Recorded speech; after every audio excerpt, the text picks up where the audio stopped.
BCom second year, paper first. आज का topic क्रियाशीलता या आवृत्ति या संपत्ति प्रबंध अनुपात। इससे पहले वाले वीडियो में हमने स्कंद आवर्त अनुपात, स्टॉक टर्नओवर रेशियो के बारे में पढ़ा। आज जो है वह व्यापार प्राप्य आवर्त अनुपात, trade receivable debtors turnover ratio. यह अनुपात देनदार व्यापार प्राप्यों में सामान्यतः एवं प्राप्य विपत्र सम्मिलित होते हैं, जो कि उधार परिचालन से के बिक्री के न वसूल किए गए भाग को दर्शाते हैं। यदि कोई संस्था अपने व्यापार प्राप्यों की एवं उचित समय पर में वसूली करने में समर्थ नहीं है तो इसके कोष अनावश्यक रूप से प्राप्यों में फंस जाएंगे। अतः यह जानने के लिए कि संस्था इस उधार की वसूली में कहाँ तक सफल हुई है, व्यापार प्राप्य देनदार आवर्त अनुपात की गणना की जाती है। यह अनुपात वर्ष की शुद्ध उधार परिचालन से आय और औसत व्यापार प्राप्यों के बीच संबंध स्थापित करता है। इसको सूत्र रूप में इस प्रकार व्यक्त कर सकते हैं। Trade receivable debtors turnover ratio बराबर net credit revenue from operations बटा एवरेज ट्रेड रिसीवेबल। इसमें डेब्टर्स प्लस बीआर सम्मिलित होते हैं। एवरेज ट्रेड रिसीवेबल में डेब्टर्स प्लस बिल्स रिसीवेबल सम्मिलित होते हैं। अब हम एवरेज ट्रेड रिसीवेबल को कैसे निकालेंगे, वो है opening trade receivable plus closing trade receivable बट्टा 2 सेम एवरेज रिसीवेबल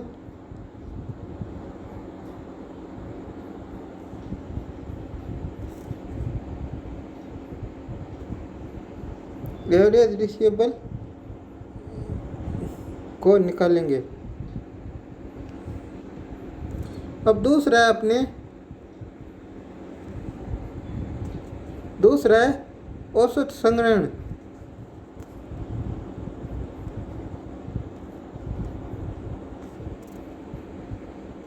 दूसरा है औसत संग्रहण अवधि अथवा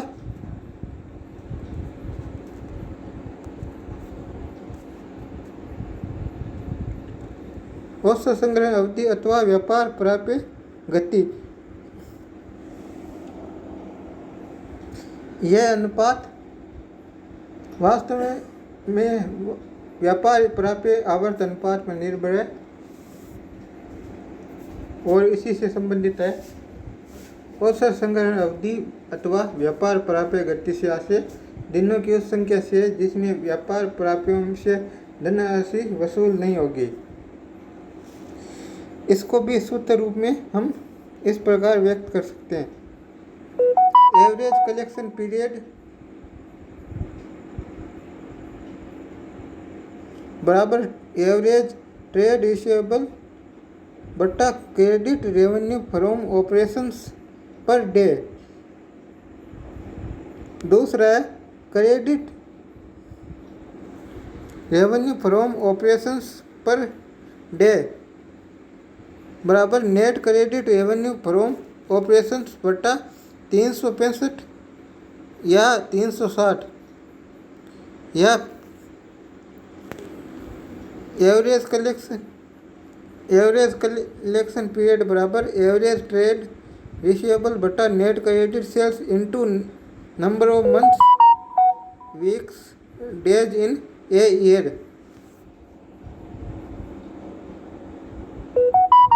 और इसी में अगला है एवरेज कलेक्शन पीरियड बराबर months or days in a year बटा ट्रेड रिसीवेबल टर्न ओवर तो इस प्रकार ये 4 सूत्र है इसमें, ए, बी और सी ये सूत्र है। यह हो गए अपने। अब तीसरा अपने व्यापार देय आवर्त अनुपात, ट्रेड रिसीवेबल रेशियो। ये अनुपात उधार माल खरीदते हैं वे उसके व्यापार देय कहलाते हैं। इसमें उधार करने के बदले दी जाने वाली राशि तथा स्वीकार किए जाने वाली विपत्र दोनों सम्मिलित होते हैं। इसकी मात्रा जितनी अधिक होगी संस्था को कार्यशील पूंजी की उतनी कम आवश्यकता होगी, किंतु इनका समय पर भुगतान होने से भविष्य में कार्यशील पूंजी प्राप्त करने में कठिनाई हो सकती है।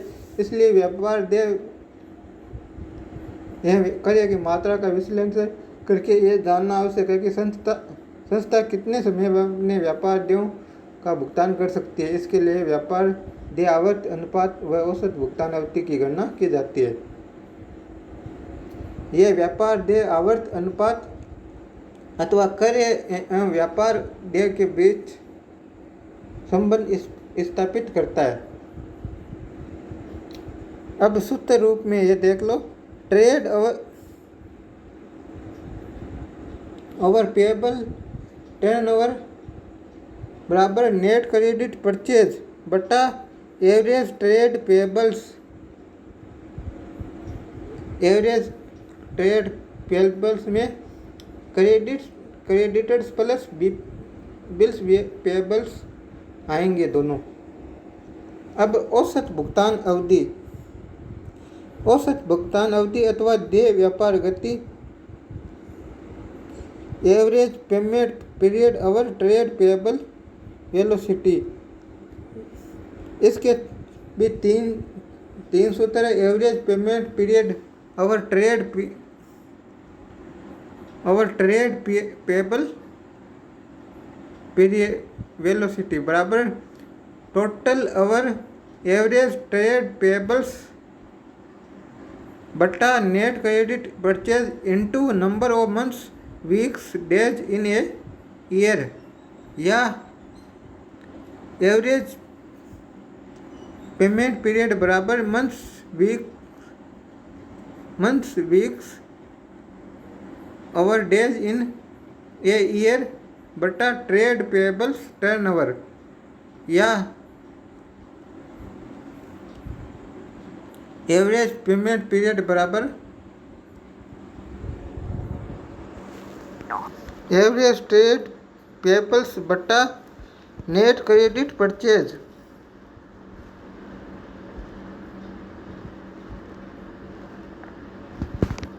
Per day, net credit purchase per day. इस प्रकार ये भी 3 सूत्र है, ए, बी और सी।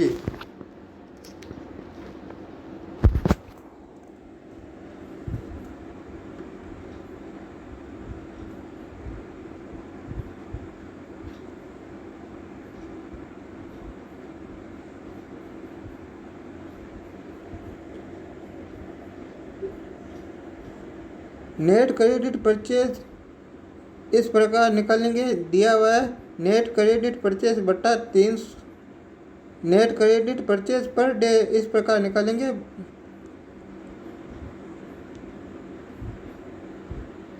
नेट क्रेडिट परचेज बटा 365 या 360 डेज।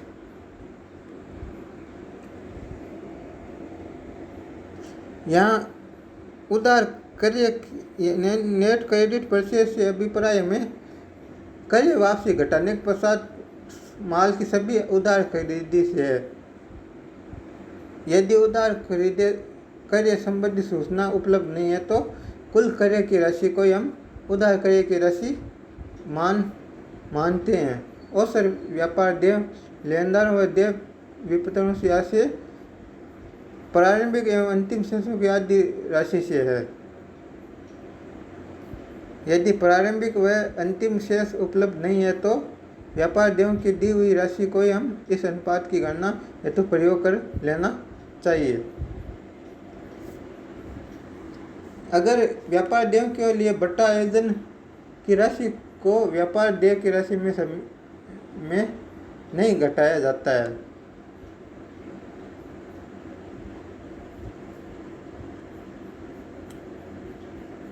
यह अनुपात नीचा अनुपात संस्था की अच्छी तरलता स्थिति व ऊंचा अनुपात संस्था की खराब तरलता स्थिति को दर्शाता है। अब चौथा अनुपात है कुल संपत्ति आवर्त अनुपात। यह अनुपात व्यवसाय में विनियोजित संपूर्ण संपत्तियों तथा उनके आधार पर होने वाले परिचालन से कुल आय या परिचालन से आय की लागत में संबंध स्थापित करता है। इसे कुल विनियोग आवर्त अनुपात भी कहते हैं। सूत्र रूप में टोटल एसेट्स टर्नओवर रेशियो बराबर net revenue from operations over cost of revenue from operations बटा टोटल एसेट्स।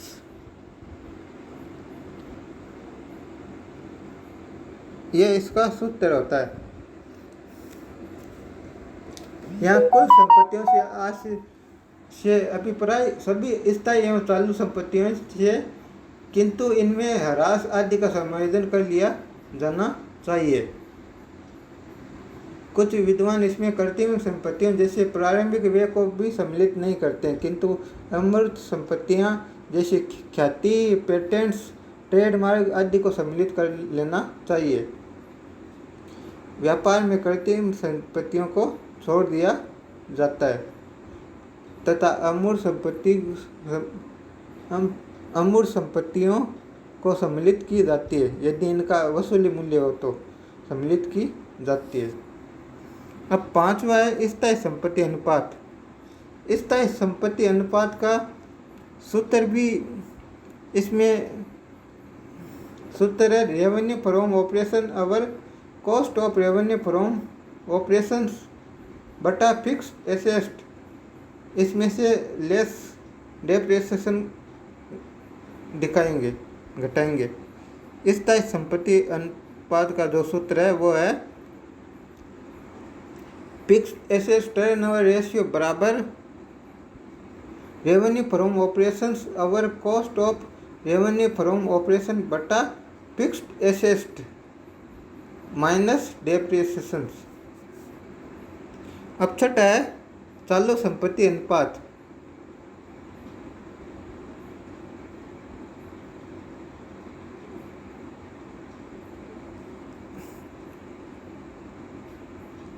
इसमें भी इसका सूत्र है अपना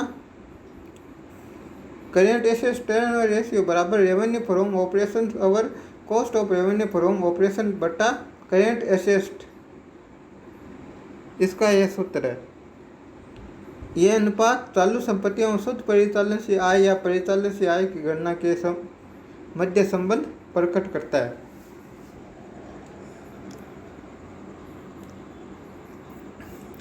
फिर सातवां कार्यशील पूंजी आवर्त अनुपात। यह कार्यशील पूंजी आवर्त अनुपात परिचालन से आय अथवा परिचालन से आय की गणना एवं शुद्ध कार्यशील पूंजी में संबंध व्यक्त करता है। शुद्ध कार्यशील पूंजी की गणना संपूर्ण चालू संपत्तियों में चालू दायित्व को घटाकर की जाती है। Current assets minus current liabilities. Working capital turn, इसका सूत्र है working capital turnover ratio बराबर revenue from operations over cost of revenue from operations बटा नेट वर्किंग कैपिटल।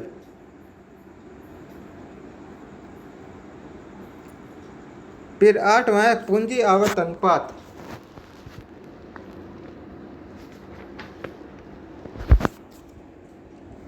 पूंजी आवर्त अनुपात विनियोजित पूंजी के उपयोग की कुशलता का माप करने के उद्देश्य से इस अनुपात की गणना की जाती है, जो विनियोजित पूंजी तथा परिचालन से आय अथवा परिचालन से आय की लागत के मध्य संबंध व्यक्त करता है।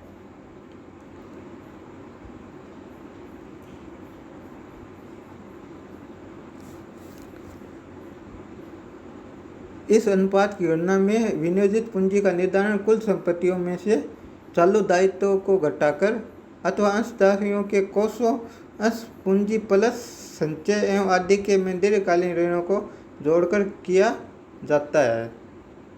यदि संपत्तियों में कृत्रिम संपत्तियां एवं गैर व्यापारिक संपत्तियां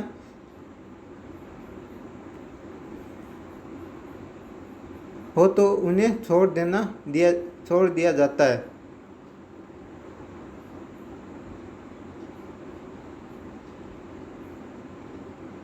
अब कैपिटल टर्नओवर रेशियो का सूत्र है revenue from operations over cost of revenue from operations बटा कैपिटल एम्प्लॉयड।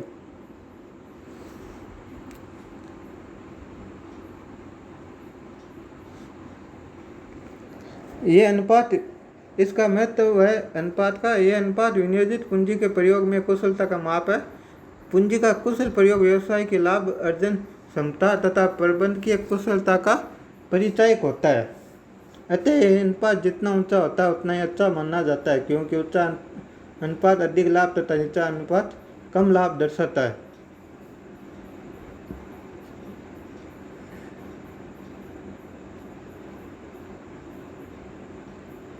इन अनुपातों का कोई आदर्श परिमाप निर्धारण नहीं किया जा सकता, क्योंकि विभिन्न प्रकार के उद्योगों में पूंजी आवर्त दर भिन्न भिन्न होती है। अब दो उदाहरण से हम इनको समझेंगे। पहला है निम्नलिखित सूचना से व्यापार प्राप्य आवर्त अनुपात की गणना कीजिए। इसमें दिया हुआ है total revenue from operation for the year बराबर 1,75,000। दूसरा revenue cost cash revenue from operation include in the above 20% of total sales. फिर है revenue from operation return out of credit revenue from operations 10,000। फिर है ट्रेड रिसीवेबल ओपनिंग है, opening closing है ये 8,000 और 12,000। अब इसको कैसे हल करेंगे? डेब्ट टर्नओवर रेशियो का सूत्र लिखेंगे। पहले net credit revenue from operations बट्टा एवरेज ट्रेड रिसीवेबल बराबर 1,30,000 बट्टा एवरेज 1,30,000 हम नीचे इस प्रकार निकालेंगे। Net credit revenue from operation बराबर total revenue from operations minus cash revenue from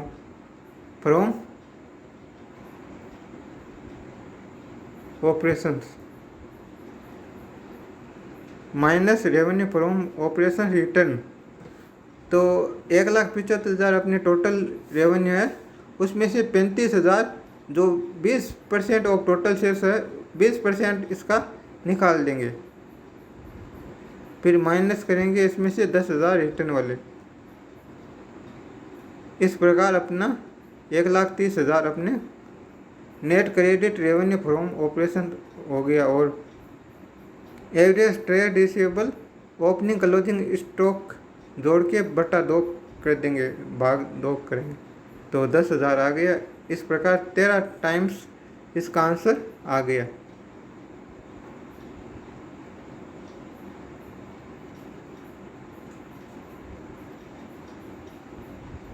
दूसरा इस प्रकार सूत्र है त्यागी एंड सन्स लिमिटेड नगद एवं उधार माल खरीदते हैं, उनकी पुस्तकों से लिए गए निम्न विवरणों से व्यापार देय आवर्त एवं भुगतान अवधि की गणना कीजिए। इसमें दिया हुआ है total purchase 8,50,000, cash purchase 70,000, purchase return 40,000, closing trade payables 1,40,000, bills payable 1,20,000 at the end of the year, provision for discount on trade payables 7,500। इसमें पहले सूत्र लिखेंगे नेट क्रेडिट परचेज बट्टा average trade payable credited plus bills payable. नीचे इसका net credit purchase net credit purchase total purchase minus cash purchase को घटाएंगे और रिटर्न को घटा देंगे। 8,40,000 माइनस 70,000 माइनस 40,000 बराबर हो गया 7,30,000।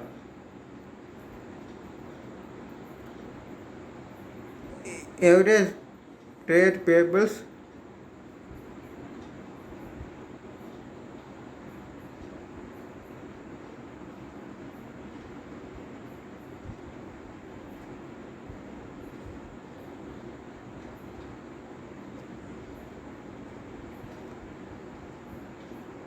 अब इसमें केवल क्लोजिंग परचेज पेबल दिया हुआ है तो हम इसी को हम एवरेज मान लेंगे। तो 1,40,000 हो गया बराबर आ गई अपने 5.21 टाइम्स।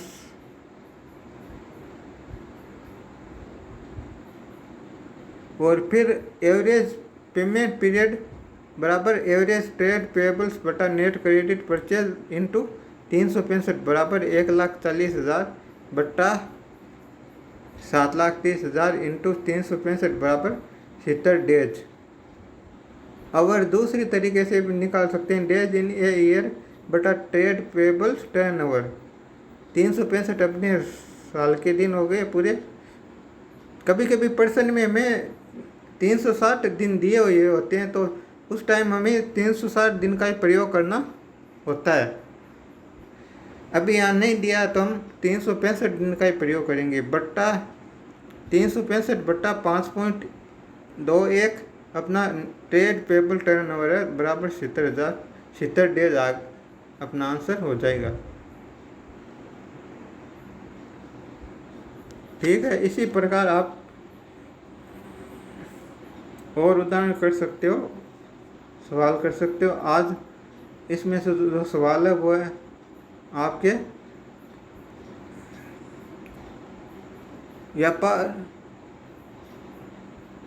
व्यापार प्राप्य आवर्त अनुपात का सूत्र लिखिए और